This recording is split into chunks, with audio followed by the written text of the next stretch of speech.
Hello everyone. In this session, I'll walk you through the templates section.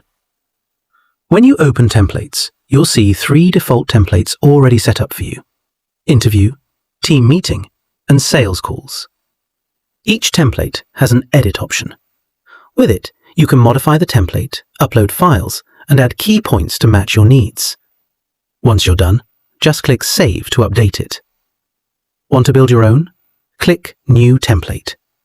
From there, enter a template name, add your AI prompt, create and add your sections, and click Save. Your new template will instantly appear in your list. Need to find something quickly?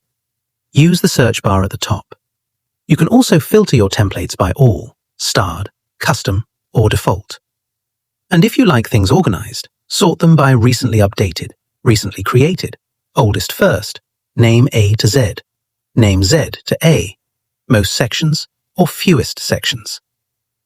And that's it.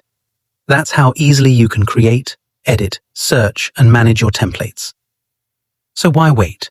Download Way2Ask today and walk into your next interview ready to crack it.